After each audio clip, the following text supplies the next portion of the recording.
Hello बच्चों।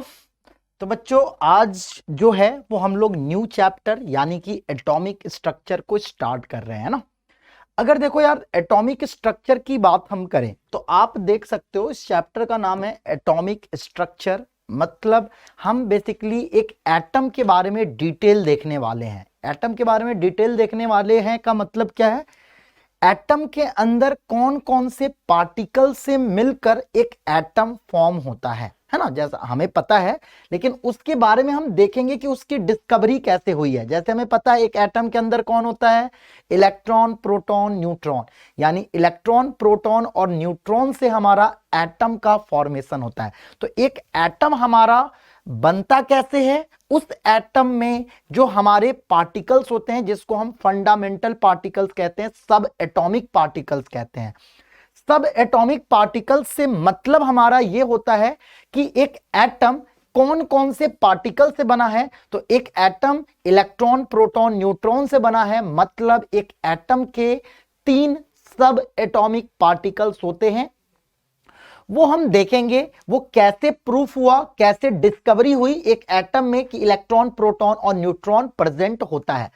साथ में फिर जैसे इलेक्ट्रॉन प्रोटॉन न्यूट्रॉन की डिस्कवरी हुई, फिर हमारे लिए एक सबसे बड़ी प्रॉब्लम ये रही कि हमें पता कैसे चले, ये पता करना कि एक एटम के अंदर ये जो 3 पार्टिकल्स होते हैं उन तीनों पार्टिकल से मिलने से एटम का स्ट्रक्चर कैसा होता है, एटम दिखने में कैसा होता है, उस एटम के अंदर इलेक्ट्रॉन प्रोटॉन न्यूट्रॉन का प्रेजेंस कहां होता है, मतलब वो कहां प्रेजेंट होते हैं सब एटॉमिक पार्टिकल्स, है ना। वो कैसे मूव करते हैं या रेस्ट में रहते हैं, कैसे एक एटम स्टेबल होता है, यानी एक एटम के बारे में पूरी डिटेल हम स्टडी इस चैप्टर में करने वाले हैं, एटॉमिक स्ट्रक्चर। तो नाम से आपको सारी चीजें पता है बट वन बाय वन हम एक एक टॉपिक के अंदर चलते चले जाएंगे। तो सबसे पहले एक बेसिक चीज तो आपको पता है एटॉमिक स्ट्रक्चर में कि एक एटम जो होता है वो हमारा क्या होता है। तो एटम जो होते हैं वो हमारा उसके 3 फंडामेंटल पार्टिकल होते हैं, इलेक्ट्रॉन प्रोटॉन न्यूट्रॉन।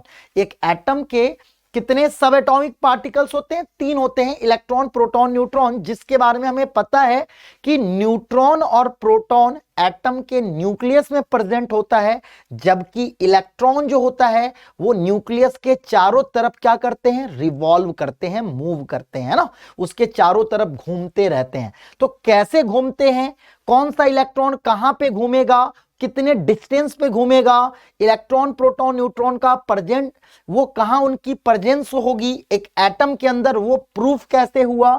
एक एटम में यही 3 फंडामेंटल पार्टिकल यानी सब एटॉमिक पार्टिकल इलेक्ट्रॉन प्रोटॉन और न्यूट्रॉन होते हैं, इसकी डिस्कवरी कैसे हुई इसके बारे में हम लोग इस चैप्टर में देखने वाले हैं। तो सबसे पहले हम आते हैं इलेक्ट्रॉन प्रोटॉन न्यूट्रॉन की डिस्कवरी पे। जब इलेक्ट्रॉन प्रोटॉन न्यूट्रॉन की डिस्कवरी होगी एक एटम के अंदर से तो हमें पता चल जाएगा कि एक एटम के 3 सब एटॉमिक पार्टिकल होते हैं, that is electron proton and neutron. चलिए अब हम आते हैं सबसे पहले कहां, इलेक्ट्रॉन पे। इलेक्ट्रॉन एक एटम का क्या होता है, सब एटॉमिक पार्टिकल होता है इलेक्ट्रॉन। यहां पे इलेक्ट्रॉन का ई से सिंबल तो है, लेकिन आप यहां पे देख सकते हो कि इलेक्ट्रॉन को हम -1 0 से डिनोट करते हैं। इसका क्या मतलब है वो हम आगे देखेंगे, लेकिन इलेक्ट्रॉन को अगर हम -1 0 लिखते हैं तो इसका मतलब ये 0 जो है वो इलेक्ट्रॉन का रिलेटिव मास होता है, यानी एक एटम में इलेक्ट्रॉन का मास इतना कम होता है कि हम इसको नेग्लेक्ट करते हैं और इसलिए इलेक्ट्रॉन का रिलेटिव मास 0 लिया जाता है।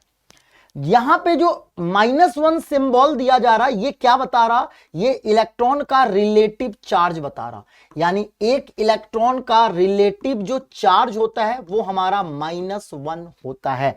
तो अब ये इलेक्ट्रॉन की डिस्कवरी कैसे हुई उसके बारे में तो हम अभी देखने जा ही रहे हैं और उसके बारे में हम बातें भी करेंगे कि उसकी क्या क्या कैरेक्टरिस्टिक होता है एक इलेक्ट्रॉन पे। लेकिन एक बेसिक बात है जो आपने मोल कॉन्सेप्ट में भी पढ़ रखा है, वो मैंने बताया कि एक इलेक्ट्रॉन का सिंबल ई से होता है। अगर इलेक्ट्रॉन के ऊपर हम जीरो रख रहे हैं तो जीरो क्या बता रहा, जीरो बता रहा इलेक्ट्रॉन का रिलेटिव मास, यानी कि एक एटम में जो इलेक्ट्रॉन प्रोटॉन न्यूट्रॉन होता है तो प्रोटॉन और न्यूट्रॉन के रेस्पेक्ट में इलेक्ट्रॉन का मास नेग्लिजिबल होता है, इसलिए हम इलेक्ट्रॉन का रिलेटिव मास जीरो लेते हैं, जबकि इलेक्ट्रॉन का रिलेटिव चार्ज -1 होता है। चलिए सबसे पहले अगर बात करें तो यार आपको पता है इलेक्ट्रॉन की डिस्कवरी जे थॉमसन ने की, और इलेक्ट्रॉन हमारा निगेटिव चार्ज पार्टिकल है, वो आपको रिलेटिव चार्ज से भी पता चल रहा। इलेक्ट्रॉन मासलेस नहीं होता, लेकिन इलेक्ट्रॉन का जो मास होता है वो प्रोटॉन और न्यूट्रॉन के रेस्पेक्ट में नेग्लिजिबल होता है। समझ रहे हो ना, इलेक्ट्रॉन का मास नेग्लिजिबल नहीं होता, इलेक्ट्रॉन का मास नेग्लिजिबल होता है, लेकिन किसके रेस्पेक्ट में, प्रोटॉन और न्यूट्रॉन के रेस्पेक्ट में। जब मैं ये वर्ड बोलता हूं बहुत बच्चे कंफ्यूज हो जाते हैं कि सर इसका क्या मतलब हुआ। जैसे फॉर एग्जांपल मान लो आप कोई 10 रुपए की पेन है, 10 रुपए की पेन में आप दुकानदारों को 5 रुपए दोगे, कहोगे भैया 5 रुपए का क्या ही वैल्यू है, छोड़ दो ना, 5 रुपए का पेन दे दो, वो नहीं देगा। यानी उसने पेन में 5 रुपए नहीं छोड़ा। लेकिन अगर कोई आप 2 लाख की बाइक खरीदने जा रहे हो, वहां पे आप 1000 भी कम दोगे तो वो रख लेगा। क्यों रख लिया, क्योंकि 2 लाख के रेस्पेक्ट में 1 लाख की कोई वैल्यू नहीं है, यानी वो नेग्लिजिबल वैल्यू है 2 लाख के रेस्पेक्ट में 1000 की। लेकिन 10 रुपए में 5 रुपए का वैल्यू है, 10 रुपए के रेस्पेक्ट में हम 5 रुपए को नेग्लेक्ट नहीं कर सकते। यही मेरा यहां पे सेंस है। इलेक्ट्रॉन का मास नेग्लिजिबल नहीं होता, लेकिन प्रोटॉन और न्यूट्रॉन के रेस्पेक्ट में इलेक्ट्रॉन का मास इतना कम होता है कि हम इलेक्ट्रॉन के मास को नेग्लेक्ट कर सकते हैं। और इसलिए एक एटम की बात जब हम करते हैं तो इलेक्ट्रॉन के मास को, रिलेटिव मास हम जीरो लेते हैं, यानी इलेक्ट्रॉन के मास को हम प्रोटॉन और न्यूट्रॉन के रेस्पेक्ट में क्या कर सकते हैं, नेग्लेक्ट कर सकते हैं। चलिए अब इलेक्ट्रॉन की डिस्कवरी कैसे हुई, तो सबसे पहले आपको बताया जा रहा है इस एक्सपेरिमेंट में, बेसिक एक्सपेरिमेंट है यार, यहां पे हम बहुत ज्यादा टाइम स्पेंड नहीं करेंगे, लेकिन एक बेसिक कॉन्सेप्ट है तो हम देखते भी चलेंगे। तो आपको एक डिस्चार्ज ट्यूब लिया गया है ना, कैथोड रेज के प्रोडक्शन के लिए इस डिस्चार्ज ट्यूब जो लिया गया है, इसका आप देख सकते हो वोल्टेज बहुत हाई है। इस डिस्चार्ज ट्यूब का क्या है, पोटेंशियल डिफरेंस बहुत ज्यादा है, हाई वोल्टेज है। यानी आपका इलेक्ट्रॉन का अगर पोटेंशियल डिफरेंस ज्यादा होगा तो आप समझ सकते हो इलेक्ट्रॉन की एनर्जी ज्यादा होगी, मूव करेगा, है ना। अब यहां पे आपको एक इलेक्ट्रोड यानी इसके निगेटिव टर्मिनल जो कि हम जिसे कैथोड कह रहे हैं, और पॉजिटिव टर्मिनल जिसको हम एनोड कह रहे हैं। अब क्या होगा, जैसे आप इस कैथोड रे के अंदर गैस को रखोगे, क्योंकि वोल्टेज इतना हाई है, एनर्जी इतनी ज्यादा है कि अंदर वाला जो गैस है, gas at low pressure, gas का प्रेशर लो रखा हमने, वोल्टेज हाई रखा। अब इसके अंदर जो गैस है वो आयोनाइज हो जाएगा। क्या हो जाएगा, आयोनाइज हो जाएगा। क्यों आयोनाइज होगा, क्योंकि ये जो गैस के पार्टिकल्स होंगे, वोल्टेज आपने बहुत हाई रखा है, तो इतनी ज्यादा हाई वोल्टेज के रेस्पेक्ट में क्या होगा, गैस के जो पार्टिकल्स होंगे वो आयनाइज हो जाएंगे। जैसे फॉर एग्जांपल मैं कह रहा हूं, मान लो हमारा हाइड्रोजन गैस है, तो ये हमारा आयनाइज होकर आपको क्या देगा, 2H++2 इलेक्ट्रॉन। जैसे मान लो हमारा हीलियम है, हीलियम आयनाइज होगा तो क्या देगा, He++ इलेक्ट्रॉन। सिमिलरली मान लो हमारा कोई आर्गन गैस है, ये अगर आयनाइज होगा तो क्या देगा, R++ इलेक्ट्रॉन। यानी कोई भी गैस जब आयनाइज होगा तो आयनाइज होने के बाद बेसिकली क्या कर रहा, तो एक पॉजिटिव आयंस और साथ में दूसरा पार्टिकल क्या, इलेक्ट्रॉन वो प्रोड्यूस कर रहा। अब ध्यान दो, जब कोई भी गैस जब हमारा आयनाइज हो रहा, आयनाइज क्यों हो रहा, due to high voltage, voltage इतना ज्यादा हाई है, प्रेशर लो है, तो ये गैस के जो पार्टिकल्स होंगे इतनी हाई वोल्टेज पे क्या होगा, आयोनाइज हो जाएगा, और आयोनाइज होकर वो एक पॉजिटिव आयंस और इलेक्ट्रॉन प्रोड्यूस करेगा। अब ध्यान दो, जैसे इलेक्ट्रॉन प्रोड्यूस हुआ, आपको पता है इलेक्ट्रॉन हमारा निगेटिव चार्ज पार्टिकल है, तो निगेटिव चार्ज पार्टिकल जो होगा वो हमारा एनोड के तरफ अट्रैक्ट होगा, क्योंकि एनोड हमारा पॉजिटिव इलेक्ट्रोड है और कैथोड हमारा निगेटिव इलेक्ट्रोड है, तो उसके तरफ पॉजिटिव आयंस जाएंगे। ठीक है, अब आपको यहां पे समझना है क्या कि ये पॉजिटिव आयन से ही एनोड रेज की, यानी आपका एनोड रेज की डिस्कवरी होगी। लेकिन हम अभी एनोड रेज की बात नहीं कर रहे हैं, हम बात कर रहे हैं कैथोड रेज की। तो हम सिर्फ निगेटिव चार्ज पार्टिकल को ऑब्जर्व करेंगे। हमें पता है अगर ये गैस आयनाइज होगा, गैस पार्टिकल्स बने किससे हैं? एटम से।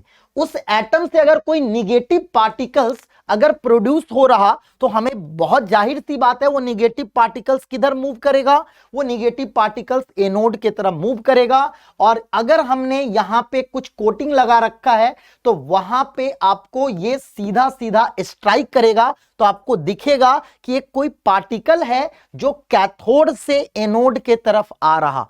अब ये जो रेज प्रोड्यूस हो रहा, इलेक्ट्रॉन के स्ट्रीम ऑफ इलेक्ट्रॉन पार्टिकल्स को हम कैथोड रेज कहते हैं। तो बहुत सारे इलेक्ट्रॉन के पार्टिकल्स आपका रे के फॉर्म में एनोड के तरफ आएंगे, जिसको हमने नाम दिया कैथोड रेज। कैथोड रेज नाम क्यों दिया गया? क्योंकि ये हमें ऐसा फील होगा, बाहर से ऑब्जर्व जब हम करेंगे तो हमें ऐसा फील होगा कि वो कैथोड से आ रहा। एक्चुअल में वो कैथोड से नहीं आ रहा। जो डिस्चार्ज ट्यूब के अंदर जो आपने गैस रखा है, वो गैस हमारा आयनाइज हो रहा, और वो आयनाइज होने के बाद जो इलेक्ट्रॉन प्रोड्यूस हो रहा निगेटिव चार्ज पार्टिकल, वो आपको एनोड की तरफ मूव कर रहा। लेकिन हमें देखने में क्या लगेगा? हमें ऐसा फील होगा कि ये जो पार्टिकल्स हैं निगेटिव चार्ज पार्टिकल्स, वो हमारा कैथोड से एनोड की तरफ अट्रैक्ट हो रहे हैं, और इसलिए इसका नाम दिया गया इस रेज का कैथोड रेज।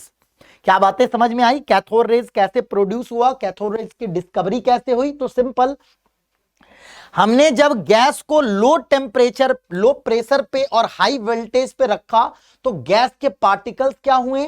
गैस के पार्टिकल्स आयोनाइज हुए। जैसे गैस के पार्टिकल्स आयोनाइज हुए, पॉजिटिव और निगेटिव पार्टिकल्स प्रोड्यूस हुआ। आपको पता है निगेटिव पार्टिकल्स पॉजिटिव प्लेट की तरफ अट्रैक्ट होगा, तो निगेटिव पार्टिकल्स, एनोड हमारा पॉजिटिव प्लेट है, इसके तरफ वो अट्रैक्ट हो रहा। बट हमें देखने में क्या लगेगा?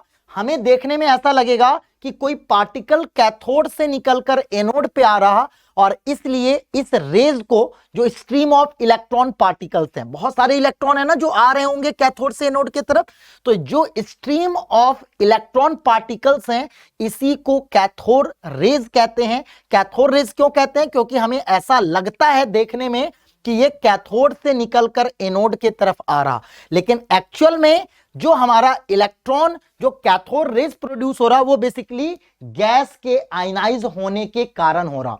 ये एग्जाम्पल मैंने क्यों दिया? ये आपके दिमाग में आ सकता है ना कि ये एग्जाम्पल हमने क्यों दिया? तो हमने इसलिए दिया कि हम चाहे कोई भी गैस प्रोड्यूस करें, कोई भी गैस इसके अंदर रखें, जो हमारा एनोड के तरफ जो पार्टिकल्स आ रहा, कैथोड के तरफ से एनोड के तरफ जो पार्टिकल्स आ रहा, जिसको हम कैथोड रेज कह रहे हैं, उसकी प्रॉपर्टीज सेम होगी, क्योंकि कोई भी गैस रखें, निगेटिव पार्टिकल सेम है, दैट इज इलेक्ट्रॉन। हमारा गैस चेंज करने से पॉजिटिव पार्टिकल्स चेंज हो रहे हैं, और इसलिए पॉजिटिव पार्टिकल्स की प्रॉपर्टीज भी चेंज हो रही है। लेकिन हम गैस कोई भी रख रहे हैं, निगेटिव पार्टिकल सेम है, और इसी निगेटिव पार्टिकल से कैथोड रेज बन रहा, तो यानी कैथोड रेज की प्रॉपर्टी जो होगी वो गैस पे डिपेंड नहीं करेगा, क्योंकि कोई भी गैस हम डिस्चार्ज ट्यूब में रखेंगे, निगेटिव पार्टिकल्स सेम के सेम निगेटिव पार्टिकल्स प्रोड्यूस हो रहे हैं, यानी कैथोड रे जो होगा उसकी प्रॉपर्टीज बेसिकली गैस पर डिपेंड नहीं करेगी, क्योंकि कैथोड कोई भी गैस रखेंगे निगेटिव पार्टिकल्स यानी कि इलेक्ट्रॉन ही प्रोड्यूस होगा। तो इस तरह से जो निगेटिव पार्टिकल्स प्रोड्यूस हुए जो एनोड की तरफ अट्रैक्ट हो रहे हैं, उसको नाम दिया गया कैथोड रेज। क्यों कैथोड रेज दिया गया, आपको बातें समझ में आई होंगी। अब चलिए, जैसे लो प्रेशर के लिए यहां वैक्यूम पंप रखा गया है, प्रेशर को कम करने के लिए। प्रेशर कम क्यों किया गया, क्योंकि सिंपल गैस जो होंगे वो आपके अलग अलग होंगे और वो इजीली आयनाइज होंगे हाई वोल्टेज पे, है ना। चलिए अब जो कैथोड रेज प्रोड्यूस हुआ उसकी हम प्रॉपर्टीज पे बात करते हैं। बात समझ में आई? हमने सिंपली क्या किया, एक डिस्चार्ज ट्यूब रखा, उस डिस्चार्ज ट्यूब के अंदर गैस रखा, वो जो गैस हमने रखा है उस डिस्चार्ज ट्यूब में अगर बात करें तो पोटेंशियल वोल्टेज हमने बहुत हाई रखा, डिस्चार्ज ट्यूब के अंदर गैस जो रखा गया वो बहुत ही लो प्रेशर पे रखा गया है जिससे गैस इजीली आयनाइज हो। मैंने बोला गैस जब आयनाइज होगा तो वो पॉजिटिव और निगेटिव आयंस दोनों प्रोड्यूस कर रहा था। निगेटिव आयंस पॉजिटिव प्लेट यानी एनोड के तरफ अट्रैक्ट हो रहे थे, तो जब वो एनोड के तरफ आ रहे थे तो ऐसा लग रहा था कि वो कैथोड से निकलकर एनोड के तरफ आ रहे हैं। एक्चुअल में वो कैथोड से निकल के नहीं आ रहे हैं, हमारा जो गैस आयनाइज हो रहा वहां से इलेक्ट्रॉन मिल रहा जो कि पॉजिटिव प्लेट की तरफ अट्रैक्ट हो रहा, लेकिन देखने में ऐसा लगेगा कि वो कैथोड प्लेट से निकलकर आ रहा एनोड के तरफ, इसलिए उसका नाम कैथोड रेज दिया गया। कैथोड रेज है क्या? तो जैसे मैंने आपको बताया कि कैथोड रेज बेसिकली क्या होता है, स्ट्रीम ऑफ इलेक्ट्रॉन। इलेक्ट्रॉन के धारा यानी बहुत सारे इलेक्ट्रॉन जो पार्टिकल्स हैं उससे जो हमारा रेज बन रहा उसी को हम कैथोड रेज कहते हैं।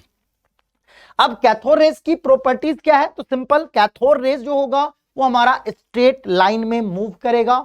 Cathode rays produce mechanical effect as they can rotate the wheel placed in their path. आपको बोला गया कैथोड रेज जो होता है वो मैकेनिकल इफेक्ट शो करता है। अब ये प्रूफ कैसे हुआ कि कैथोड रेज भाई मैकेनिकल इफेक्ट शो करता है? तो कैथोड रेज अगर एनोड की तरफ मूव कर रहा तो उसके रास्ते में अगर कोई रोटेटेड व्हील को रखा गया तो कैथोड रेज के पास होने से, कैथोड रेज के पास मान लो एनर्जी है, वो एनर्जी वो व्हील को प्रोड्यूस करेगा, तो क्या होगा, रोटेशन होगा, मैकेनिकल इफेक्ट होगा। तो इस तरह से ये बोला गया दूसरी प्रॉपर्टीज कि कैथोड रेज जो होगा वो मैकेनिकल इफेक्ट दिखाएगा। क्यों?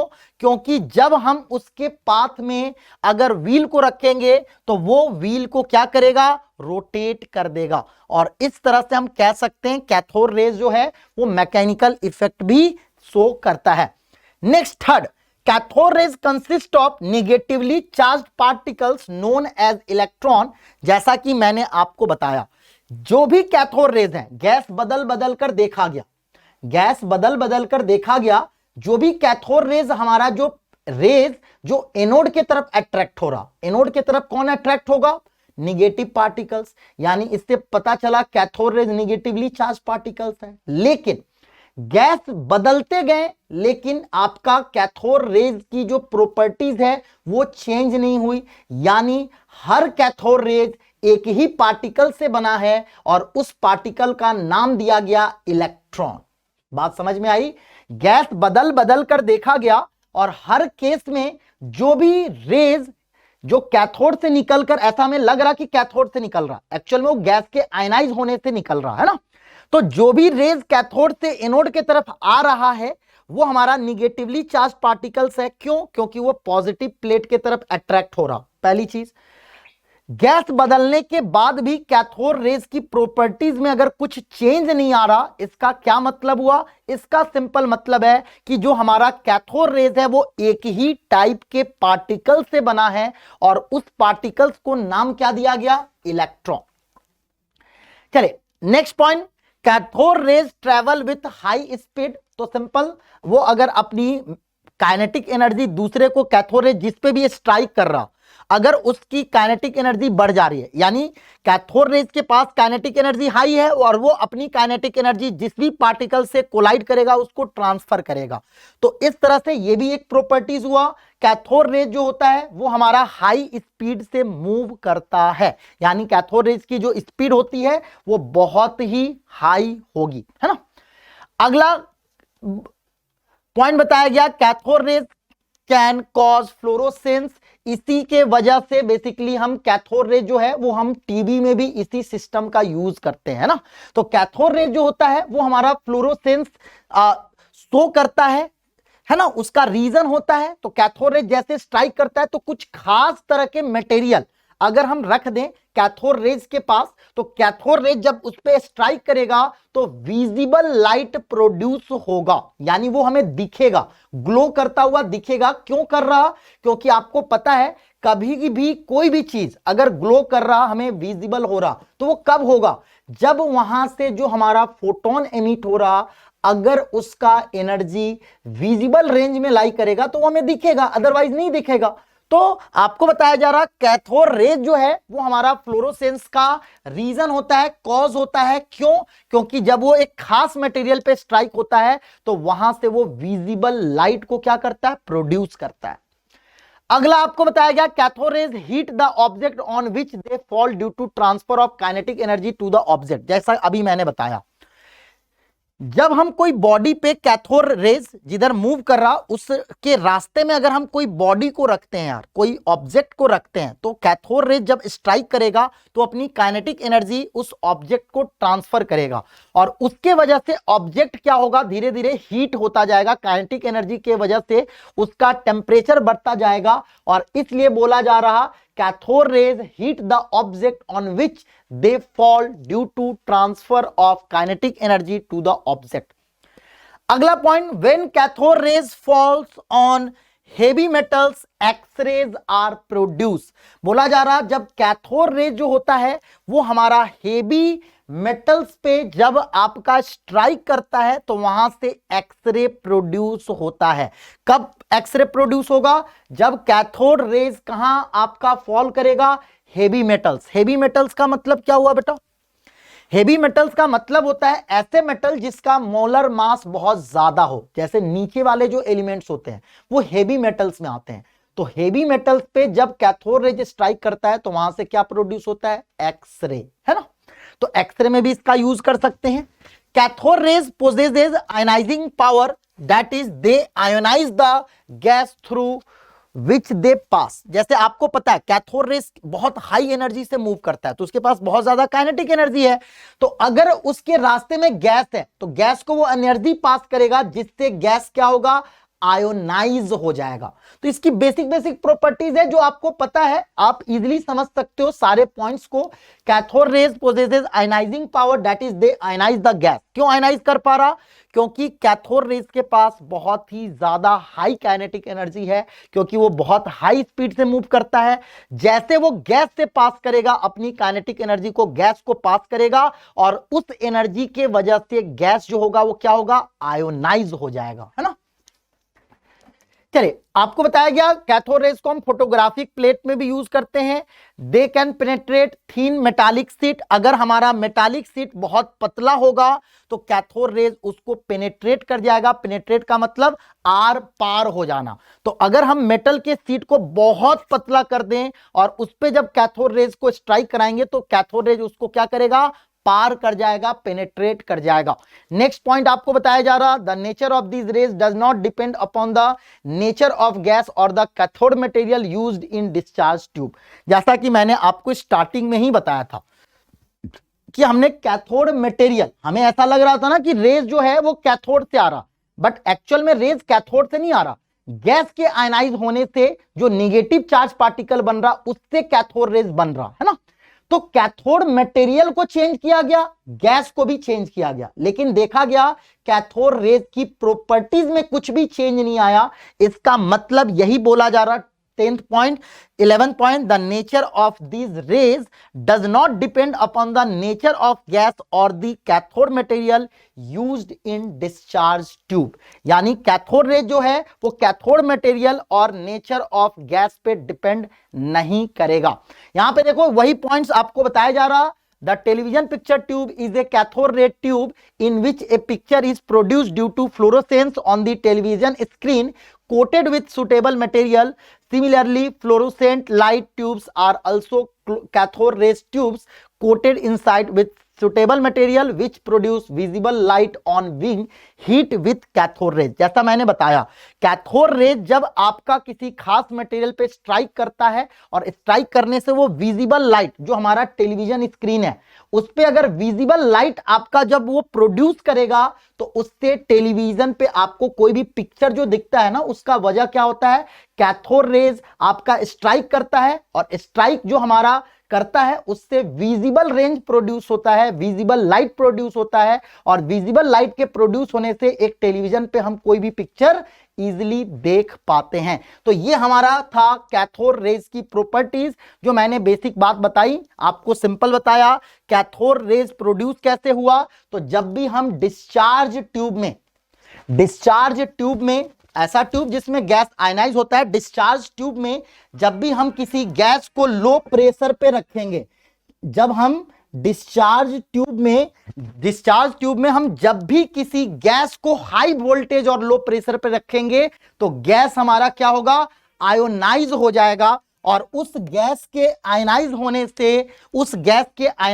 से पॉजिटिव आयंस और निगेटिव आयंस मिलेंगे। निगेटिव आयंस जो होगा वो हमारा पॉजिटिव प्लेट यानी एनोड की तरफ अट्रैक्ट होगा, और पॉजिटिव आयंस जो होगा वो हमारा निगेटिव प्लेट यानी कैथोड की तरफ क्या होगा, अट्रैक्ट होगा। अगर हम निगेटिव कैथोड रेज की डिस्कवरी करना चाहते हैं तो यहां पे हम कोई फ्लोरोसेंट कुछ मटेरियल ऐसा लगाएंगे जहां पे कैथोड रेज स्ट्राइक करके ग्लो करे, जिससे हमें पता चलेगा कि हाँ यहां पे कैथोड रेज आ रहा, जो कि निगेटिव चार्ज पार्टिकल से बना होगा। क्यों? क्योंकि वो एनोड यानी पॉजिटिव प्लेट की तरफ अट्रैक्ट हो रहा। तो ये आपका कैथोड रेज की डिस्कवरी थी, और ये हमारा कैथोड रेज से रिलेटेड पॉइंट्स हैं। हमने आपको यहां पे बताया भी एग्जांपल से कि हम गैस कितना भी चेंज कर दें लेकिन उससे निगेटिव चार्ज पार्टिकल्स में कुछ भी चेंज नहीं आएगा, यानी कोई भी गैस यूज करेंगे लेकिन कैथोड रेज जो होगा वो हमारा सेम पार्टिकल से बना होता है, और उसी पार्टिकल्स को नाम दिया गया इलेक्ट्रॉन, और इस तरह से इलेक्ट्रॉन की डिस्कवरी हुई। आगे बढ़ते हैं यार। नेक्स्ट पॉइंट हमें बताया गया, यहां पे देखो, ये एक्सपेरिमेंट पढ़ना नहीं है लेकिन आप इसका रिजल्ट ध्यान में रखेंगे। RS Mulliken measured the charge of an electron by oil drop experiment. The charge on each electron is -1.6 into 10 का पावर -19 कूलॉम।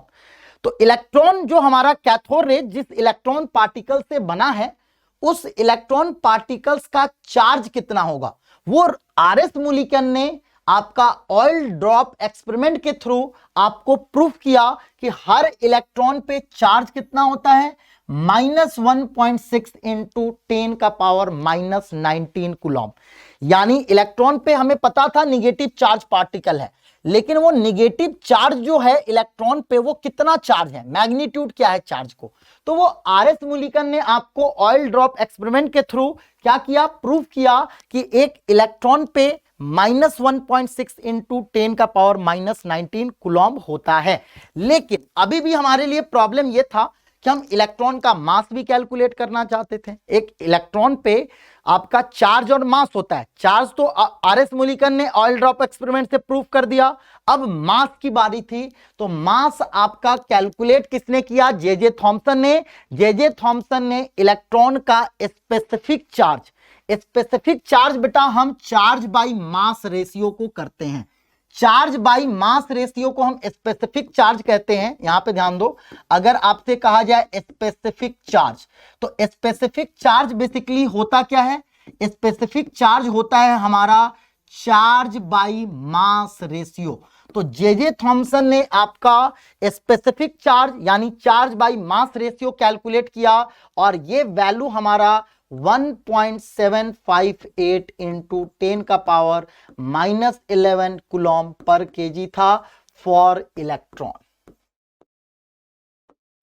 इलेक्ट्रॉन के लिए स्पेसिफिक चार्ज की वैल्यू कितना आई, 1.758 इंटू 10 का पावर -11। स्पेसिफिक चार्ज कैलकुलेट हुआ, चार्ज कैलकुलेट हुआ, तो मास आप कैलकुलेट कर सकते हो कि नहीं कर सकते हो, बताओ।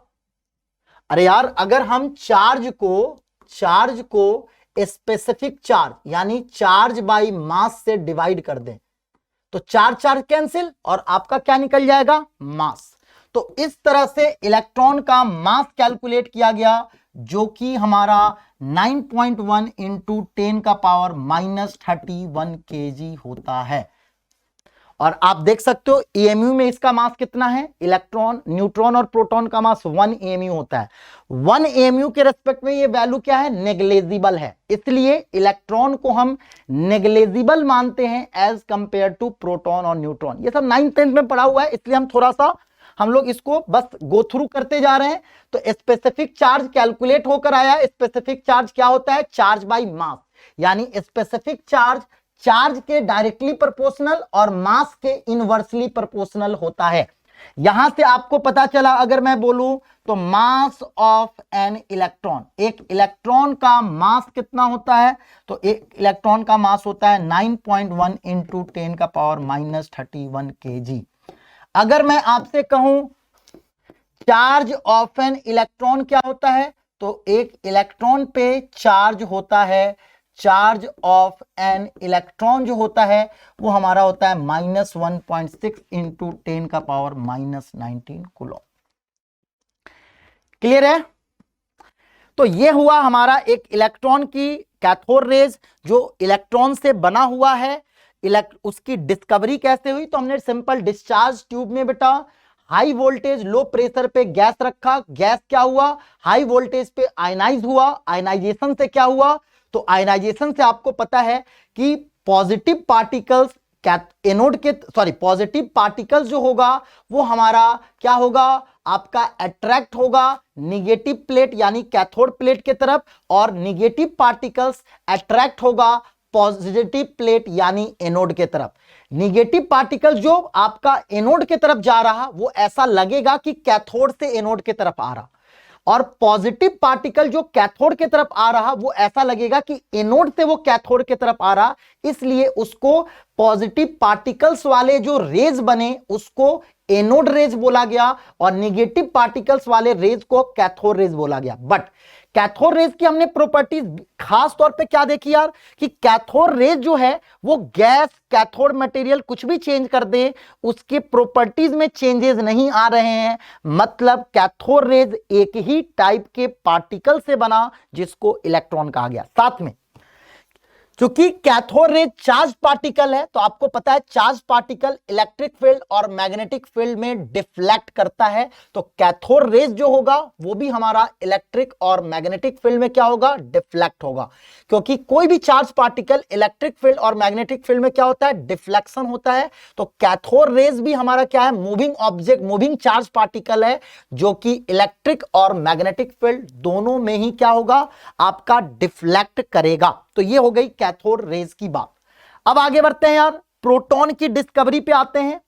प्रोटॉन की डिस्कवरी पे आते हैं। प्रोटॉन बेसिकली होता क्या है, तो प्रोटॉन को हम बेसिकली H+ कहते हैं, H+, जिसका मास भी 1 हो और जिसका चार्ज भी यूनिट चार्ज 1 हो, और यूनिट अगर ये 1 क्या है, ये हमारा रिलेटिव मास है, रिलेटिव मास है जो कि हमारा इलेक्ट्रॉन का 0 होता था, और प्रोटॉन का जो रिलेटिव चार्ज है वो बेसिकली +1 है, तो ये हमारा रिलेटिव चार्ज इसका +1 होगा। अब आते हैं प्रोटॉन की डिस्कवरी कैसे हुई। कैथोड रेज समझ गया बेटा, तो आप यहां पे एनोड रेज भी समझ गया। जैसा कि मैंने बताया, जब हमने हाई वोल्टेज अप्लाई किया तो आपका क्या होगा, मैंने बताया था आपको कि कैथोड रेज जो होगा वो आपका यानी जो निगेटिव पार्टिकल्स होंगे वो पॉजिटिव प्लेट की तरफ अट्रैक्ट होंगे। यहां पे हमने एक फ्लोरोसेंट मटेरियल लगाया जिससे हमें वो ग्लो करेगा, तो पता चलेगा कि हाँ इधर कोई रे स्ट्राइक कर रहा, तो उससे पता चला कैथोड रेज। अगर हम इस साइड भी अगर कोई मटेरियल लगा देंगे तो क्या होगा, इस साइड अगर हमने मटेरियल लगा दिया तो एनोड रे जब इस पे स्ट्राइक करेगा तो ये ग्लो करेगा, जिससे हमें पता चलेगा कि कोई पॉजिटिव पार्टिकल्स है, कोई जो पॉजिटिव पार्टिकल्स हैं जो आपका यहां पे स्ट्राइक कर रहा, और पॉजिटिव पार्टिकल्स के रेज को एनोड रेज बोला गया। पॉजिटिव पार्टिकल से बने हुए रेज को क्या बोला गया, एनोड रेज। क्यों, क्योंकि पॉजिटिव पार्टिकल्स वाला जो रेज था वो कैथोड प्लेट की तरफ अट्रैक्ट हुआ। अब वो कैथोड प्लेट की तरफ पॉजिटिव पार्टिकल्स वाला जो रेज है वो बेसिकली क्या हो रहा, कैथोड रेज कैथोड प्लेट की तरफ अट्रैक्ट हो रहा, तो क्या फील हो रहा कि वो एनोड से आ रहा, ऐसा फील हो रहा कि वो कहां से आ रहा, एनोड से कैथोड की तरफ आ रहा, इसलिए एनोड से निकल रहा ऐसा लग रहा, इसलिए इसका नाम एनोड रेज रखा गया। कैथोड रे जो है वो हमारा एनोड की तरफ आ रहा, तो ऐसा लग रहा कैथोड से निकलकर एनोड की तरफ आ रहा, इसलिए उसका नाम कैथोड रेज रखा गया। लेकिन एनोड रे जो कि पॉजिटिव पार्टिकल से बना हुआ है वो हमारा गैस पे डिपेंड करेगा। कैसे करेगा यार? तो अभी हमने देखा, अगर हमने गैस हाइड्रोजन रखा तो ये आयनाइज होकर हमें पॉजिटिव पार्टिकल्स अलग मिला। अगर गैस हमने हीलियम रखा तो यहां से आयनाइज होकर हमें पॉजिटिव पार्टिकल्स अलग मिले।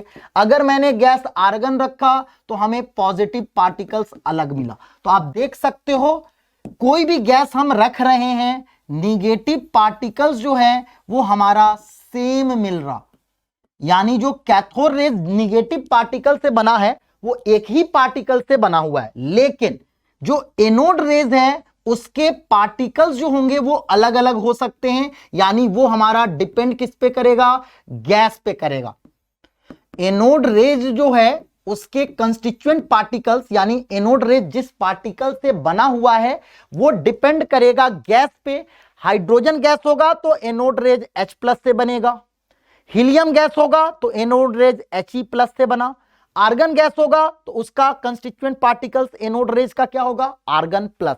यानी एनोड रेज के पार्टिकल्स जो होंगे वो हमारा गैस पे डिपेंड करेंगे। लेकिन गैस कोई भी हो, निगेटिव पार्टिकल्स हर केस में सेम मिल रहा, जिसको इलेक्ट्रॉन बोला गया। ठीक है, तो यही आपको बताया गया। Proton was discovered bye Goldstein and it is positively charge particle. कैसे पता ये पॉजिटिवली चार्ज पार्टिकल है?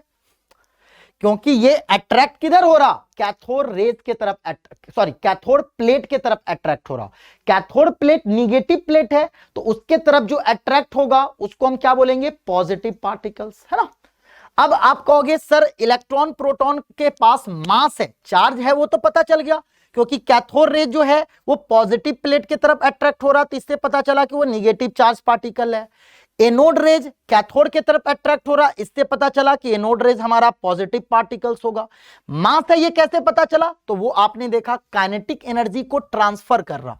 काइनेटिक एनर्जी को ट्रांसफर करेगा या मैकेनिकल इफेक्ट कौन सा पार्टिकल शो करेगा? जिसके पास होगा मास। तो इससे ये पता भी चला कि इसके पास मास और चार्ज है। अब प्रोटॉन जो है वो कैसे पता चलेगा? हमें तो ये तो पता चल गया कि एनोड रेज जो होगा वो ऐसा लगेगा कि एनोड से निकलकर कैथोड की तरफ आ रहा है, उसको हम एनोड रेज कहेंगे। क्योंकि वो कैथोड की तरफ आ रहा तो हम कहेंगे एनोड रेज जो होता है वो पॉजिटिवली चार्ज पार्टिकल्स होता है, जो कि अलग अलग गैस के लिए अलग अलग होता है। तो प्रोटॉन की डिस्कवरी कैसे होगी? तो यहां पे देखो आपको आगे बताया जाएगा। It is a component particle of anode rays. मैंने बताया प्रोटॉन क्या है? एनोड रेज का कंपोनेंट पार्टिकल है। मतलब एनोड रेज बहुत सारे पॉजिटिव पार्टिकल से बना है, उसमें से एक प्रोटॉन से भी बना हुआ एनोड रेज होता है। उसके बारे में, वो प्रोटॉन हमारा एक एटम का सब एटॉमिक पार्टिकल है, ये कैसे प्रूफ होगा उसके लिए मैं आगे चीजों को बताने वाला हूं। तो यहां देखो यही बोला जा रहा, Goldstein was perforated cathode in the discharge tube and repeated cathode rays experiment and observed the formation of anode rays. These rays were also termed as positive or canal rays. अब देखो मैंने बोला था कैथोड रेज वाले experiment को ही same repeat किया गया। फर्क क्या था? कैथोड रेज की जब डिस्कवरी हुई थी तो उस समय जो हमारा फ्लोरोसेंट मटेरियल था वो सिर्फ आपका एनोड की तरफ लगाया गया। अब इन्होंने क्या किया? कैथोड की तरफ लगाया उसी एक्सपेरिमेंट में, तो देखा एक ऐसा भी रेज है जो कैथोड की तरफ आ रहा। तो कैथोड की तरफ आने वाला रेज जो होगा वो पॉजिटिव चार्ज होगा, एनोड की तरफ जाने वाला जो रेज होगा वो नेगेटिव चार्ज होगा। यानी एक एटम को आयनाइज करते हैं तो दोनों तरह के पार्टिकल्स मिल रहे हैं, पॉजिटिव और नेगेटिव। पॉजिटिव और नेगेटिव मिल रहे हैं मतलब एक एटम के अंदर दोनों तरह के पार्टिकल्स प्रेजेंट होंगे, पॉजिटिव पार्टिकल्स भी प्रेजेंट होगा और नेगेटिव पार्टिकल्स भी प्रेजेंट होगा, जिसके पास चार्ज भी होगा और मास भी होगा। लेकिन प्रोटॉन हम कैसे बताएंगे वो मैं आगे बताऊंगा। चलो वो आगे मैं बताऊंगा। सबसे पहले एनोड रेज के बारे में हम देख लेते हैं। Anode rays same cathode rays की तरह होगी, कुछ कुछ चेंजेस होंगे। ये पॉजिटिव है, जैसे anode rays travel in straight line, anode rays are material particles, anode rays are positively charged, anode rays में deflected by external magnetic field, electric field, anode rays also affect the photographic plate, the charge by mass ratio of this rays is smaller than that of electrons. Anode rays का specific charge जो होता है वो electron से कम होता है। ऐसा क्यों? क्योंकि ध्यान दो, स्पेसिफिक चार्ज होता है बेटा चार्ज बाय मास। इलेक्ट्रॉन का मास नेग्लिजिबल होता है और प्रोटॉन का मास इलेक्ट्रॉन के मास से बहुत ज्यादा होता है। तो प्रोटॉन का मास अगर ज्यादा होगा तो आपको पता है अगर मास इंक्रीज होगा तो स्पेसिफिक चार्ज क्या होगा? डिक्रीज होगा। क्योंकि प्रोटॉन का मास बहुत ज्यादा होता है इलेक्ट्रॉन के रेस्पेक्ट में, प्रोटॉन का मास इलेक्ट्रॉन के रेस्पेक्ट में बहुत ज्यादा होता है, इसलिए प्रोटॉन या एनोड रेज कोई भी पॉजिटिव चार्ज पार्टिकल है उसका स्पेसिफिक चार्ज बहुत कम होगा इलेक्ट्रॉन के रेस्पेक्ट में। क्यों? क्योंकि इलेक्ट्रॉन का मास नेग्लिजिबल है तो स्पेसिफिक चार्ज हाई होगा। एनोड रेज जो कि हमारा उसका मास बहुत हेवी है, ज्यादा है, इसलिए उसका स्पेसिफिक चार्ज जो होगा वो कम होगा। तो यही पॉइंट आपको यहां पे लिखा गया कि चार्ज बाय मास रेशियो कम होता है। Unlike cathode rays the charge by mass, यहां पे क्यू होना चाहिए, Q by M value is dependent upon the nature of the gas taken in the tube. जैसा कि मैंने आपको बताया, क्या बताया? कैथोड रेज के केस में हम कोई भी गैस यूज करें हमारा सेम कैथोड रेज मिल रहा था, यानी कैथोड रेज के जो कंस्टिट्यूएंट पार्टिकल्स थे वो सेम थे। लेकिन एनोड रेज के केस में गैस बदलने पे एनोड रेज का कंस्टिट्यूएंट पार्टिकल्स चेंज हो रहा था। एनोड रेज का मतलब ऐसा रेज जो ऐसा लगे कि एनोड से निकलकर कैथोड की तरफ आ रहा, मतलब वो पॉजिटिवली चार्ज रेज होगा। कैथोड रेज का मतलब ऐसा लगे कि कैथोड से निकलकर एनोड की तरफ आ रहा, एनोड की तरफ आ रहा, मतलब cathode rays negatively charged rays होगा। लेकिन मैंने बोला कैथोड रेज के केस में हमेशा कंस्टिट्यूएंट पार्टिकल्स इलेक्ट्रॉन ही होगा, लेकिन एनोड के केस में कंस्टिट्यूएंट पार्टिकल्स क्या होगा?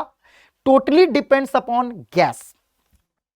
तो चलिए ये बातें आपको बताई गई, साथ में आपको यहीं से प्रोटॉन की डिस्कवरी हुई। It is maximum where gas present in the tube is hydrogen. अलग अलग गैस को रखा गया, अलग अलग गैस को रखने पे जिस पार्टिकल के लिए चार्ज बाय मास रेशियो सबसे ज्यादा आया, चार्ज बाय मास रेशियो सबसे ज्यादा आने का मतलब क्या हुआ?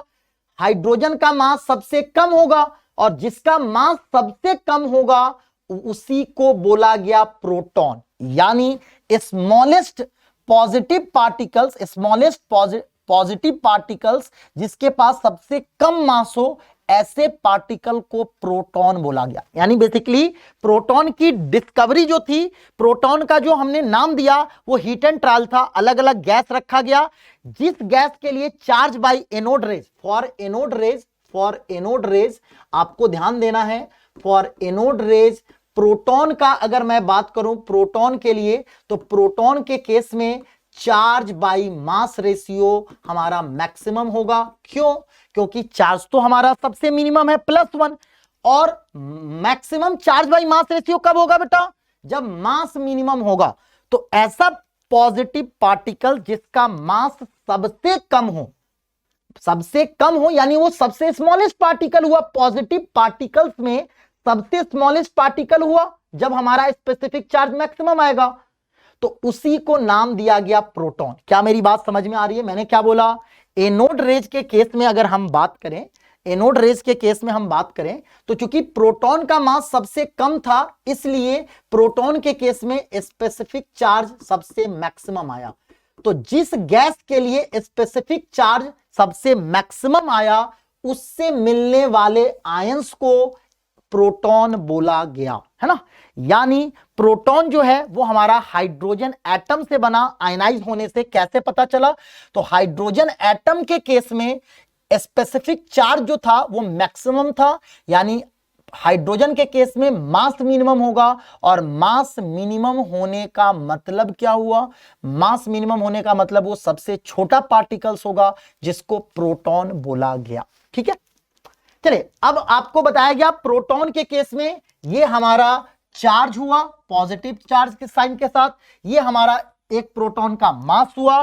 प्रोटॉन, जैसा कि मैंने अभी बताया, proton is ionised bye hydrogen atom. Hydrogen atom यानी हाइड्रोजन गैस जो हमारा है उसके आयनाइज करने से जो पार्टिकल्स मिला उसी को हम प्रोटॉन कहते हैं। और प्रोटॉन के केस में ये हमारा हुआ स्पेसिफिक चार्ज का वैल्यू, जो कि आप देख सकते हो इलेक्ट्रॉन से बहुत कम है। इलेक्ट्रॉन के केस में 10 का पावर 11 होता था, लेकिन यहां पे 10 का पावर क्या है, 7 है ना। तो बाकी इफेक्ट तो सेम है, ये भी मैकेनिकल इफेक्ट शो करेगा, ये भी सारे इफेक्ट शो कर रहे हैं, लेकिन anode rays positively charge rays है, cathode rays negatively charge rays है।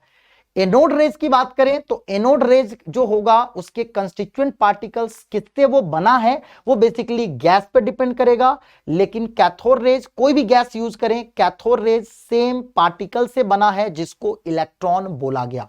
एनोड रेज के केस में जिस पार्टिकल्स के आयंस के केस में स्पेसिफिक चार्ज सबसे मैक्सिमम आया, उस पार्टिकल को बोला गया प्रोटॉन।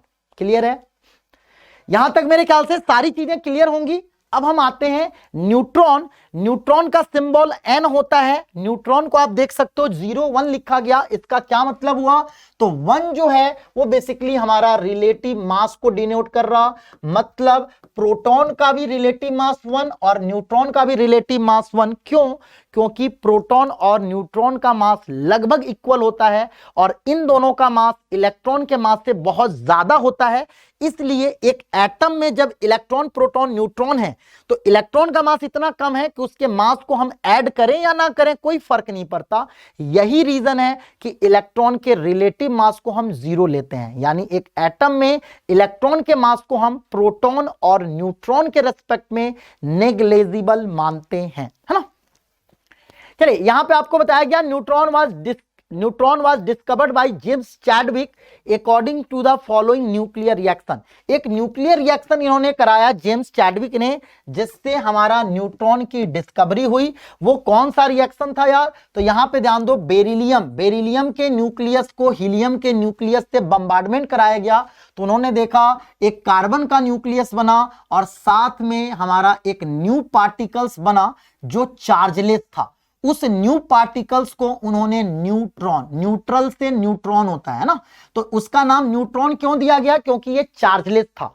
तो जब एक न्यूक्लियर रिएक्शन इन्होंने जेम्स चैडविक ने कराया, बेरिलियम के न्यूक्लियस को हीलियम के न्यूक्लियस से बम्बार्डमेंट कराया, तो कार्बन का न्यूक्लियस बना, साथ में एक न्यू पार्टिकल्स मिला जो कि न्यूट्रल था, चार्जलेस था। उस न्यूट्रल पार्टिकल का नाम दिया गया न्यूट्रॉन, है ना।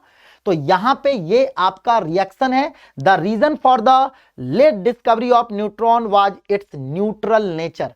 न्यूट्रॉन की डिस्कवरी बहुत लेट से होने का रीजन क्या था, क्योंकि न्यूट्रॉन हमारा चार्जलेस था। जैसा कि मैंने बताया न्यूट्रॉन चार्जलेस था, जैसे पॉजिटिव पार्टिकल्स एनोड, वो हमारा क्या था, कैथोड की तरफ अट्रैक्ट हो रहा था, तो उसको हमने पकड़ लिया कि ऐसा एक पार्टिकल्स है। कैथोड रेज निगेटिव पार्टिकल था, वो एनोड की तरफ अट्रैक्ट हो रहा था, उसको पकड़ लिया। लेकिन न्यूट्रॉन चार्जलेस था, वो ना पॉजिटिव प्लेट की तरफ अट्रैक्ट हो रहा, ना निगेटिव प्लेट की तरफ अट्रैक्ट हो रहा। यही रीजन है कि न्यूट्रॉन की डिस्कवरी बहुत ही लेट हुई। डिस्कवरी कैसे कराई गई, तो वो आप देख सकते हो, एक न्यूक्लियर रिएक्शन कराया गया। ये न्यूक्लियर रिएक्शन आप फिजिक्स में पढ़ने वाले हो और केमिस्ट्री में भी पढ़ोगे थोड़ा बहुत, है ना। तो न्यूक्लियर रिएक्शन जो है, इस न्यूक्लियर रिएक्शन में क्या होता है, न्यूक्लियस पार्टिसिपेट करता है। केमिस्ट्री में हम जितने भी रिएक्शन पढ़ेंगे ना बेटा, उसमें आपका सिर्फ और सिर्फ इलेक्ट्रॉन इन्वॉल्व होता है रिएक्शन में। लेकिन न्यूक्लियर रिएक्शन में आपका कंपाउंड के न्यूक्लियस इन्वॉल्व होते हैं, यह बात हमें ध्यान में रखनी है। तो इस तरह से आपका न्यूट्रॉन की डिस्कवरी हुई। न्यूट्रॉन का जैसे मैंने बताया मास लगभग आपका प्रोटॉन के मास के बराबर होता है। यह हमारा रिले अगर चार्जलेस होता है, इसलिए इसका स्पेसिफिक चार्ज 0 होगा, क्योंकि स्पेसिफिक चार्ज बाय मास होता है। चूंकि न्यूट्रॉन का चार्ज 0 है, तो न्यूट्रॉन का स्पेसिफिक चार्ज भी क्या होगा, 0 होगा। आपको बताया गया neutron is fundamental particle of all the atomic nucleus except hydrogen और प्रोटियम। सिर्फ प्रोटियम को छोड़ दें, प्रोटियम जैसे हाइड्रोजन के बेटा 3 आइसोटोप होते हैं, हाइड्रोजन के 3 आइसोटोप होते हैं, जिसको हम प्रोटियम, ड्यूटेरियम और ट्राइटियम बोलते हैं, है ना। तो इसके अलावा हाइड्रो हर न्यूक्लियस में न्यूट्रॉन तो होता ही है लेकिन प्रोटियम ऐसा आपका एटॉमिक पार्टिकल है प्रोटियम जिसके पास 0 न्यूट्रॉन होता है, 1 प्रोटॉन होता है, 1 इलेक्ट्रॉन होता है। अगर हम प्रोटियम को छोड़ दें तो कोई भी ऐसा पार्टिकल आपको नहीं मिलेगा जिसके पास प्रोटॉन, इलेक्ट्रॉन, न्यूट्रॉन ना हो। यही रीजन है कि 1 प्रोटॉन, 1 इलेक्ट्रॉन, 1 न्यूट्रॉन। ट्राइटियम के पास होता है 1 प्रोटॉन, 1 इलेक्ट्रॉन, 2 न्यूट्रॉन।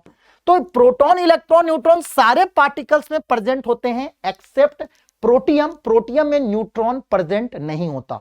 तो इस तरह से हमने प्रूफ किया कि इस तरह से हमने एक चीज प्रूफ की कि एक एटम में 3 तरह के पार्टिकल्स होते हैं, इलेक्ट्रॉन, प्रोटॉन, न्यूट्रॉन, जिसमें इलेक्ट्रॉन नेगेटिव चार्ज होता है और उसका मास प्रोटॉन और न्यूट्रॉन के रेस्पेक्ट में नेग्लिजिबल होता है। प्रोटॉन हमारा पॉजिटिव चार्ज पार्टिकल होता है जिसका मास 1.67 इंटू 10⁻27 के केजी के अलावा आसपास होता है। और तीसरा पार्टिकल हमारा न्यूट्रॉन होता है जो कि चार्जलेस होता है और साथ में उसका मास भी प्रोटॉन के मास के बराबर होता है। तो ये 3 तरह के पार्टिकल होते हैं जिसकी डिस्कवरी हमने आज की क्लास में देखी है। अब इस पे बेस्ड 1-2 क्वेश्चन देख लेते हैं, उसके बाद आगे की बातें हम अगली क्लास में करेंगे। तो जैसे मान लो आपका एक नॉर्मल एग्जांपल है यार, the mass to charge ratio for A+ ion is this, calculate the mass of a atom. अब ध्यान दो, A+ आयन में मैंने बताया था कि ये प्लस का मतलब +1 है और +1 का मतलब, इसमें +1 का मतलब क्या हुआ, ये हुआ हमारा रिलेटिव चार्ज। रिलेटिव चार्ज हमारा है +1। अब आपने को मैंने मोल कॉन्सेप्ट में बताया था रिलेटिव चार्ज से हम एक्चुअल चार्ज कैसे निकालते हैं।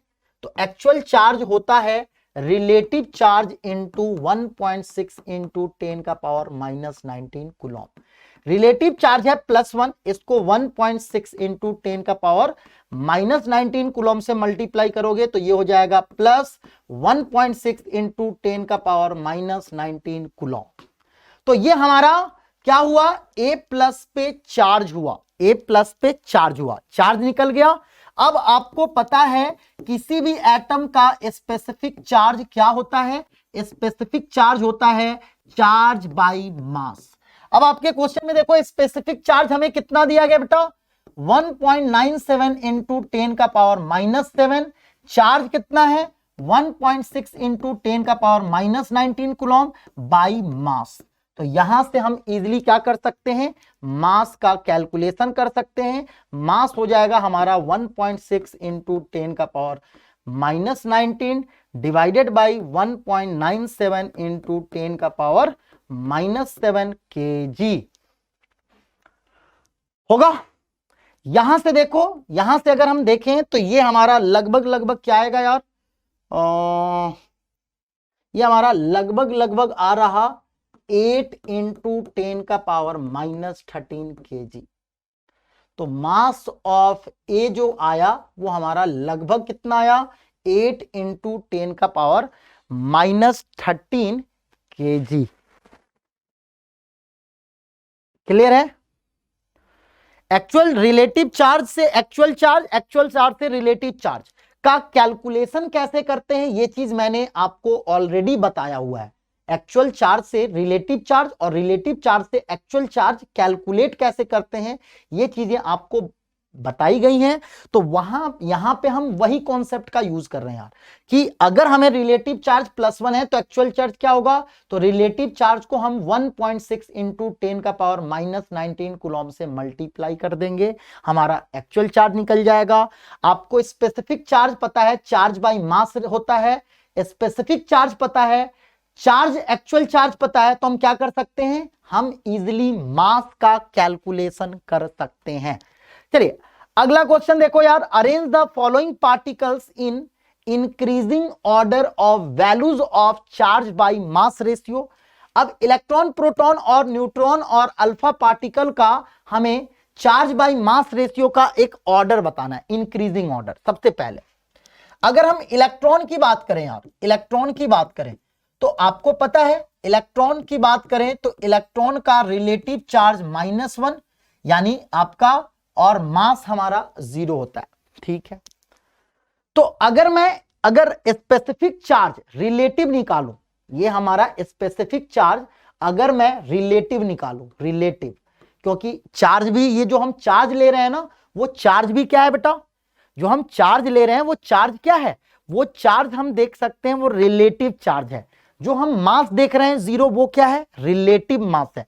तो यहां पे हम स्पेसिफिक चार्ज भी मान लो रिलेटिव निकालते हैं तो वो हमारा क्या होगा, चार्ज 1 है, मास 0 है, तो ये हमारा स्पेसिफिक चार्ज इंफिनिटी होगा, बहुत लार्ज वैल्यू आ गया। अब ये मत कहना सर चार्ज जो है वो माइनस है तो आपने माइनस क्यों नहीं लिया। माइनस यहां पे मैथमेटिकल माइनस और प्लस नहीं है, चार्ज के सेंस में बेटा मैंने मूल कॉन्सेप्ट में भी आप सभी बच्चों को बताया था कि चार्ज के केस में जो हम माइनस और प्लस करते हैं ना, ये माइनस प्लस जो है वो आपका मैथमेटिकल माइनस प्लस नहीं है, ये चार्ज के दो अलग अलग नेचर को डिनोट करता है। एक चार्ज पार्टिकल दो नेचर का होता है, एक नेचर को प्लस, दूसरे नेचर को माइनस बोला गया। तो यहां पे वो मैथमेटिकल माइनस प्लस नहीं है। तो जब भी हम मैथमेटिकली कंपेयर कर रहे हैं तो यहां हमें चार्ज का मैग्नीट्यूड लेना है, प्लस माइनस से मतलब नहीं है, क्योंकि ये दो अलग अलग नेचर है, ये हमारा मैथमेटिक्स का माइनस और प्लस नहीं है। चलिए अब हम आते हैं प्रोटॉन पे। प्रोटॉन क्या होता है, प्रोटॉन का रिलेटिव चार्ज 1 और रिलेटिव मास 1 होता है। तो इसका स्पेसिफिक चार्ज रिलेटिव कितना होगा, 1/1, ये आ गया हमारा 1। चलिए अब आते हैं हम न्यूट्रॉन पे। यार न्यूट्रॉन का आपका रिलेटिव चार्ज कितना होता है, 0, मास 1। तो इसका स्पेसिफिक चार्ज रिलेटिव कितना होगा, चार्ज 0, मास 1, आपका स्पेसिफिक चार्ज जो होगा वो 0 आ जाएगा। अब अगर हम अल्फा पार्टिकल की बात करें तो अल्फा पार्टिकल पे चार्ज होता है हमारा +2 और मास होता है 4। तो इसका आप देखो स्पेसिफिक चार्ज रिलेटिव कितना होगा, तो चार्ज है +2, मास चार्ज है 2 और मास है 4, तो स्पेसिफिक चार्ज आया 1/2। तो आप देख सकते हैं सबसे ज्यादा हमारा स्पेसिफिक चार्ज किसका आया, इलेक्ट्रॉन का, इलेक्ट्रॉन का। फिर किसका आया, तो फिर आया हमारा प्रोटॉन का। फिर किसका आया, तो फिर आया अल्फा पार्टिकल का। और सबसे कम किसका है, न्यूट्रॉन का। क्यों, क्योंकि न्यूट्रॉन का जब चार्ज ही 0 है तो स्पेसिफिक चार्ज भी क्या होगा, सबसे कम न्यूट्रॉन का होगा, है ना। और एनोड रेज में आपको पता है सबसे ज्यादा तो इलेक्ट्रॉन, कैथोड रेज का स्पेसिफिक चार्ज होता है। एनोड रेज में अगर हम बात करें तो सबसे ज्यादा प्रोटॉन का होता है ना। और न्यूट्रॉन चूंकि चार्जलेस होता है तो उसका स्पेसिफिक चार्ज सबसे कम होता है। तो बिना कैलकुलेट के भी हम बता सकते थे एनोड और कैथोड रेज में सबसे ज्यादा स्पेसिफिक चार्ज किसका होता है, कैथोड रेज का, जो इलेक्ट्रॉन से बना है। एनोड रेज में सबसे ज्यादा स्पेसिफिक चार्ज किसका होता है, प्रोटॉन का।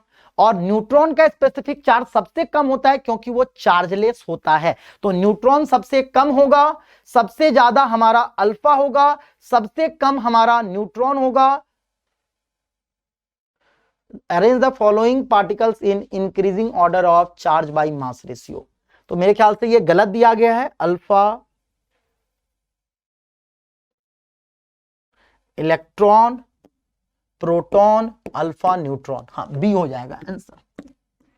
सबसे ज्यादा कैथोड रेज का, एनोड रेज में सबसे ज्यादा प्रोटॉन का और सबसे कम किसका, न्यूट्रॉन का, क्योंकि न्यूट्रॉन हमारा चार्जलेस पार्टिकल होता है।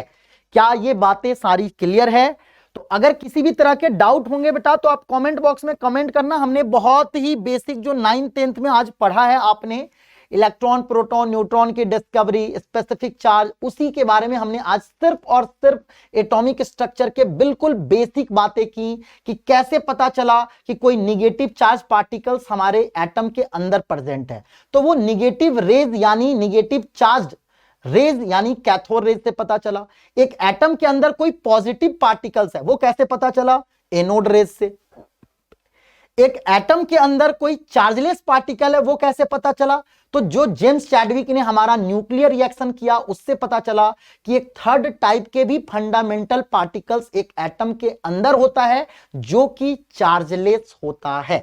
तो इस तरह से इलेक्ट्रॉन प्रोटॉन न्यूट्रॉन की डिस्कवरी हुई और उससे रिलेटेड हम कुछ प्रॉपर्टीज देखें। अब एक चीज जो इंपॉर्टेंट इसके बाद आई प्रॉब्लम, इलेक्ट्रॉन प्रोटॉन न्यूट्रॉन पता चल गया कि एक एटम के अंदर है, अब वो इलेक्ट्रॉन प्रोटॉन न्यूट्रॉन कहां होगा, यानी एक एटम दिखने में कैसा होगा, इसके लिए अलग अलग लोगों ने अलग अलग एटॉमिक मॉडल बताया, जिसके बारे में हम कल की क्लास में, अगली क्लास में हम थॉमसन्स मॉडल से स्टार्ट करेंगे। तो मॉडल क्यों आए, जब एक बार सब एटॉमिक पार्टिकल्स की डिस्कवरी हो गई तो साइंटिस्ट के लिए सबसे बड़ा चैलेंज ये रहा कि ये तीनों फंडामेंटल सब एटॉमिक पार्टिकल्स कहां होते हैं और एक एटम हमारा देखने में कैसा लगेगा, ये हमारा साइंटिस्ट के लिए सबसे बड़ी चैलेंज थी। और इसके लिए धीरे धीरे एक एक करके अलग अलग मॉडल आना स्टार्ट हुआ। तो सबसे आज के डेट में सबसे बेस्ट मॉडल हमारा एक एटम के लिए क्या होता है और वो कैसे हम वहां पे इलेक्ट्रॉन प्रोटॉन न्यूट्रॉन किस तरह से होते हैं,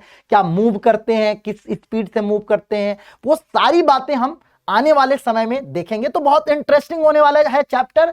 आज की क्लास जो है वो बहुत बेसिक, यानी 9th-10th में जो आपने बेसिक बातें पढ़ी है उसी से रिलेटेड थी। तो अगली क्लास में हम इसके आगे की बात करेंगे यार। आज की क्लास को हम यहीं पे रोकते हैं, मिलते हैं हम लोग नेक्स्ट लेक्चर में। तब तक के लिए जय हिंद जय Bharat, thank you so much, bye bye.